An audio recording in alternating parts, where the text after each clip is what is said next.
You are listening to 95.9 KTOD, Boise's sports talk station that has you covered with Boise State athletics. Now, back to Todd Ryan on Idaho Talk Sports.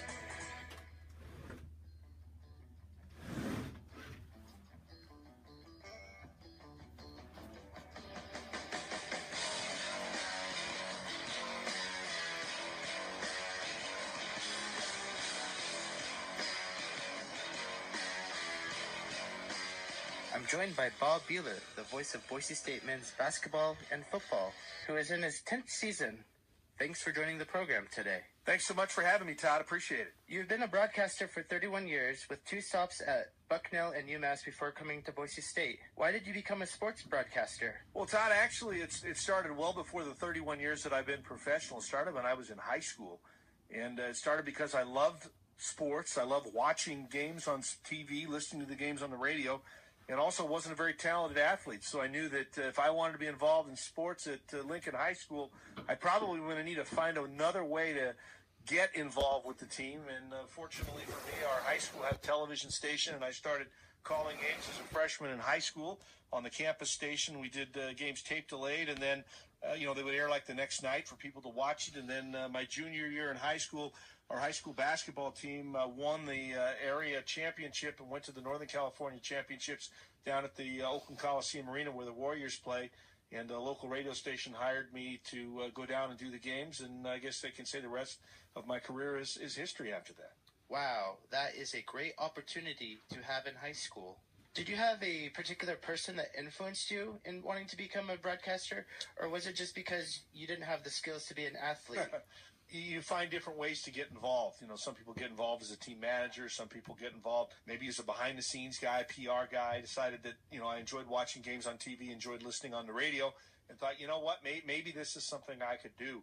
Growing up, listening to Bill King in the Bay Area, he was a guy that broadcast the Warriors, the Raiders, and the A's, and I always thought he was extremely skilled at describing what was happening and his ability to move from sport to sport. And then as a kid at the national level, it seemed like Kurt Gowdy was a guy that was on everything. He was the voice of sports for NBC, and he was also a football, basketball, baseball guy. So I think the guys that I listened to first were the ones that I thought did everything, because I thought, you know what, it's fun doing basketball, it's fun doing baseball, it's fun doing football, and you can make a little better living for yourself if you do more than one. Yeah, that definitely makes sense, being more rounded individual in play-by-play sports. You went to college at Georgia. Why did you choose the University of Georgia? Well, I looked at a lot of different ones, and I really wanted an experience of going out of state, just to see something a little bit different from growing up in California. I wanted to go to a school that had a good broadcasting department, and I also wanted to go to a school that had a great athletic program, which Georgia obviously did in a lot of sports. And then somebody will say, well, why didn't you go to Syracuse, where Chris Lewis went? It's one of the more preeminent spots to go for broadcasting. And I said, well, I had one more criteria. I wanted to go to a place where the weather was warm and didn't have snow. So Georgia beat Syracuse. Yeah, for Georgia, that would be the winter for Syracuse. Yeah, you don't get a lot of snow in Georgia. A little bit, not much. Can you tell the audience what your education was from Georgia? Well, we had a lot of stuff that were hands-on, where we did television production, we did radio production, news writing, and I think one of the things that made that experience for me good was you got a chance to do things. It wasn't just sitting in the class listening how to do it, theory of how to do it. You actually did things. You had, classes where you were also on the campus radio station. And for me, that was doing, a sports show. It was doing sports updates. It was doing play-by-play for women's basketball and baseball. And I think that, much like, a musician or an athlete, that, when you're on the air, it's all about the reps. It's all about the more you do, the better you get. So, I had an opportunity to do a lot of different things when I was at the University of Georgia, and I think I gained as much from the things I did outside of the classroom as inside. That's great. After you graduated from Georgia, did you have like an internship or a first paid gig? First paid gig was an interesting one. It was working minor league baseball in Chattanooga. I had graduated in June of 1985, and that first month, you're always wondering, where that first gig is going to come. And I interviewed at a couple of TV stations for their sports job, and A couple of them were like, oh, no, I don't want to live there. I don't want to work there. There was one in the middle of nowhere in West Virginia that I had no interest in going to, and then interviewed at another one in Mississippi that the studios were a trailer, and I decided, and it's kind of worrisome when you turn down a couple of them or withdraw from a couple of them. It's like, is that next one going to come? Well, the announcer at the Chattanooga Lookouts baseball team, we were AA team for the Seattle Mariners, had left to go to the Citadel, which is a smaller school in South Carolina. It's basically the southern West Point. And he was going to leave in July to become the radio broadcaster for the football and basketball games at the Citadel. Well, I had sent my name into the Citadel, and as a just a recent college graduate, I wasn't the guy they chose. So the Lookouts, knowing that they were going to need somebody and need somebody fast, said to the Citadel, who else applied for your job that we might be able to use as a list of people to hire, because we need somebody that basically is 2 weeks away because you're taking our guy. So I got a call from the Lookouts, went up and interviewed, got the job, and then finished out the season announcing for them in 1985. And then I did the entire season in 1986. I was brought back, and then I decided after that I really kind of missed the collegiate level, and sent out cassette tapes at that time, and resumes, and interviewed at a couple of colleges, and ended up taking a job at Bucknell University in Pennsylvania to start the 86 football season. That is crazy because, not to make you feel old or anything, but I was actually born in 87, so that's crazy that you've already started your play-by-play career, and I was just, being born. I was going to say, and when you think of 1987, I can remember clean as day some of those games that first season at Bucknell. We had one in 1987 where we won a game. We ended up going to the NCAA tournament, playing Georgetown in the first round, but the game that got us there really was the semifinal game. We beat Lehigh, one of the arch rivals, 103-100 in triple overtime, and then ended up beating it was Ryder to win the championship, but it was kind of a fait accompli. Ryder was not one of the better teams in the league, and it was, I don't want to say it was roll out the ball and Bucknell won, but that 103-100 game was an amazing game. And then going down to Atlanta to broadcast my first year of college basketball, an NCAA tournament game against Georgetown was fantastic. I guess I was blessed. 2 of the first 3 years we went to the NCAA tournament at Bucknell. I was there 13 years.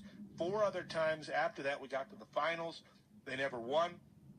And I have not been to the NCAA tournament at UMass, and have been a couple times with Boise State. So really that's kind of the fun at the end of the season, if you can get to postseason, either the NIT or the NCAA tournament.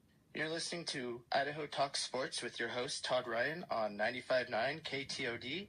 Today's guest is Bob Beeler, the voice of the Boise State Broncos. Now, Bob, I wanted to go a little bit different direction here and talk about more of your work week. With you being the voice of the Broncos, you are required to do some traveling. Bob, can you tell the audience what it's like to travel with the various Boise State teams?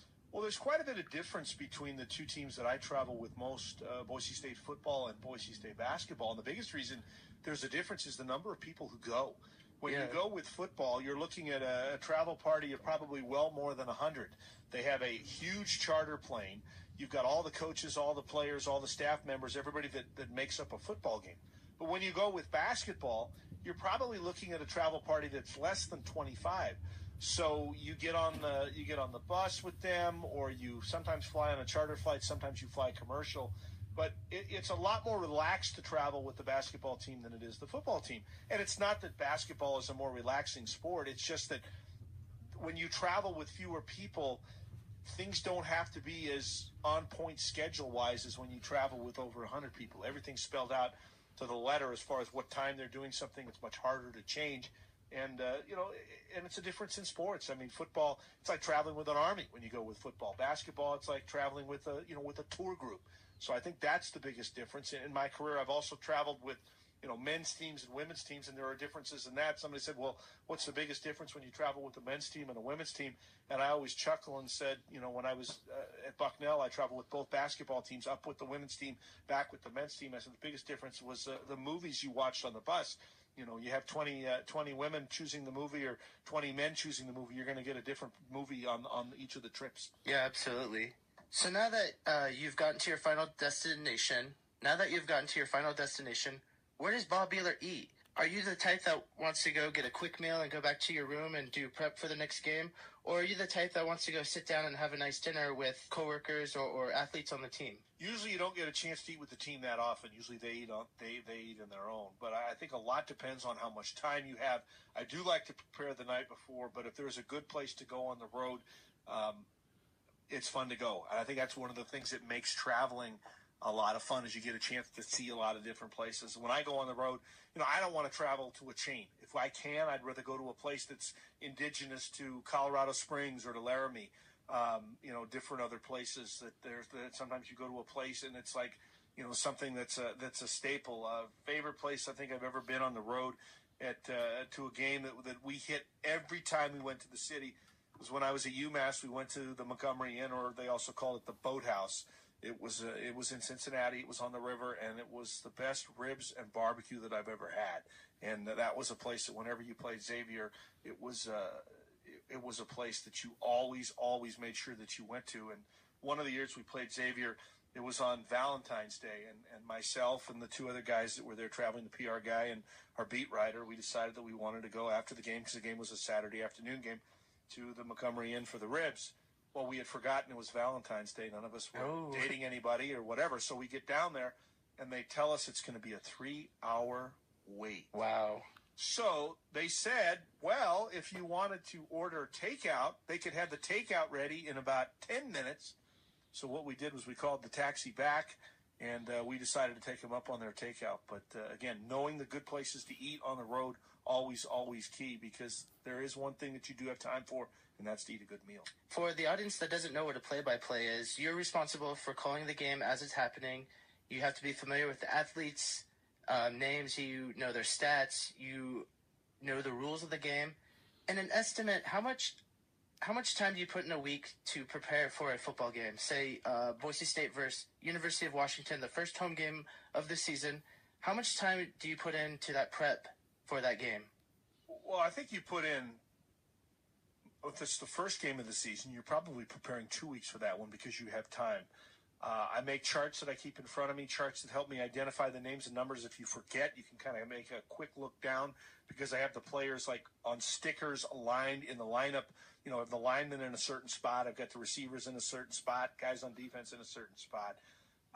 You read as much as you can. You read the bios from the teams themselves. You read online stories in the local media that maybe, that are a little different, or maybe a little more either feature oriented, or maybe kind of pointing out some of the things that, the team won't give you, like maybe what injuries they're speculating for the team. Then you spend some time talking to the coaches, usually do a pregame interview with the other team's coach. That takes about, 10, 15 minutes. You're also talking with the other broadcaster, because I think sometimes the best information you get is from the guy that calls the other team's games. And then what I like to do is watch a couple of games on TV. Watch them either on a game that I've recorded. YouTube now is a fabulous way you can find a past game. Like, we'll just give you an idea. The last week against Illinois and Utah, I was able to watch a couple games from either team, and based on YouTube, that allowed me to look at what the guys look like. Because a lot of times, seeing body shapes in football, how somebody runs, what their pads look like. Basketball, who's got long hair, who's got no hair, who's got some sort of tattoos. It helps you as a play-by-play person to be able to identify.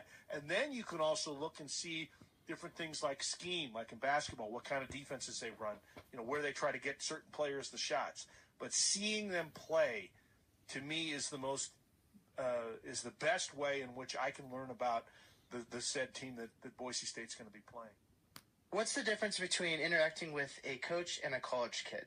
I think most of the times, when you're going to do an interview with a coach or do things, they're a lot more polished. They've been used to doing interviews.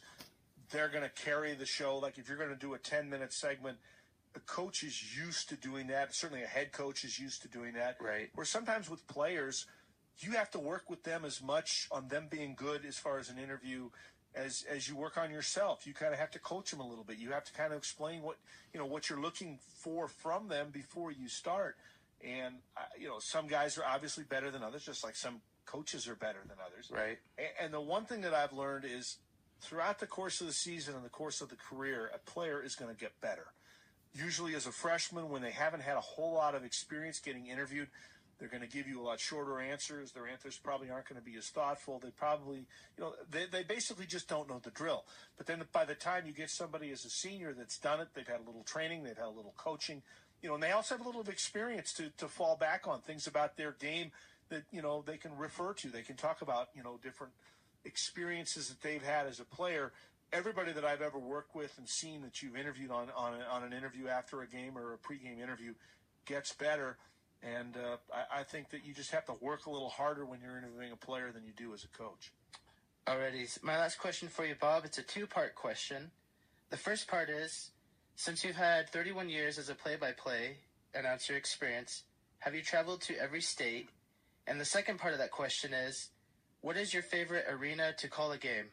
I have not been to every state to do a game, but close. There's 4 that I haven't done a game in. All right. The 2 Dakotas and Arkansas and Alaska. Those are the only 4 that I've not been to call a game. Interesting. Everything else I've done something in all of the different states. And the second part of the question was, what's my favorite spot to call a game? Yeah, what would be your favorite arena to call a game that you have called? Well, I would say for basketball, for me, would be Madison Square Garden. I've had a chance to do that a couple times. There's just something about the building that you walk into, the history, the aura, just the fact that you're in New York City.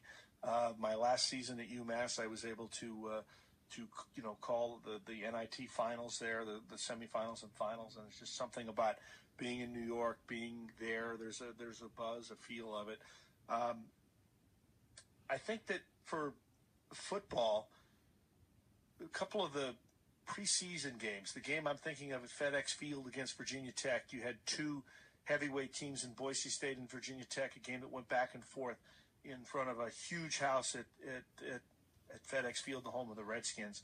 That, to me, may have been the best experience that I've ever called a football game at, although there's a lot of great venues in which, they're out there to call. I would think that the game that I would have most liked to have called, and probably a lot of Boise State fans would have been there right with me, the year it looked like Boise State was going to go to the Rose Bowl until we lost to Nevada. Yeah, For me, that would have been an ultimate place, Madison Square Garden on the basketball side, and to call a football game at the Rose Bowl. Maybe someday we can still have that happen, but for me, that was what might have been. And for now, I would say it would be the game at FedEx Field.